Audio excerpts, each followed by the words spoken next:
ఐపీఎల్లో ఉత్కంఠ భరిత పోరులో చెన్నై సూపర్ కింగ్స్ అద్భుత విజయాన్ని నమోదు చేసింది. లక్నో సూపర్ జైంట్స్ నిర్దేశించిన 204 పరుగుల భారీ లక్ష్యాన్ని చెన్నై మరో 4 బంతులు మిగిలి ఉండగానే 5 వికెట్లు కోల్పోయి ఛేదించింది.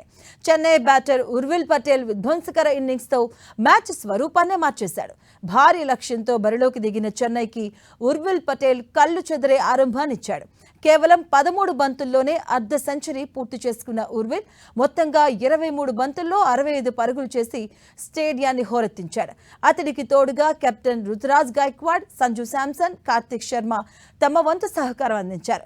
లక్నో బౌలర్స్లో దిగ్విజయ్ సింగ్, షాబాజ్ అహ్మద్ చెరో 2 వికెట్లు తీసినప్పటికీ చెన్నై విజయాన్ని అడ్డుకోలేకపోయారు. ఇక టాస్ ఓడి మొదట బ్యాటింగ్కు దిగిన లక్నో నిర్ణీత 20 ఓవర్లలో 8 వికెట్ల నష్టానికి 203 పరుగులు చేసింది. ఓపెనర్ జోష్ ఇంగ్లీష్ ఆకాశమే హద్దుగా చెలరేగి కేవలం 33 బంతుల్లో 85 పరుగులు సాధించాడు. చివర్లో షాబాజ్ అహ్మద్ మెరుపులు మెరిపించడంతో లక్నో స్కోరు 200 దాటింది.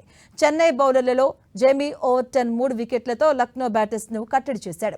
ఇక అన్షుల్ కంబోజ్ 2 వికెట్లు తీయగా నూర్ అహ్మద్ 1 వికెట్ పడగొట్టాడు. ఇక బిచ్ బ్యాటింగ్కు అనుకూలిస్తున్న సమయంలోనూ కీలక వికెట్లు తీసి లఖన్పూను మరిన్ని పరుగులు చేయకుండా నిరోధించగలిగారు. ఇక పాయింట్ల టేబుల్లో చెన్నై తన స్థానాన్ని మెరుగుపరుచుకోగా లక్నో ఫ్యాన్స్ నిరాశలో మునిగిపోయారు.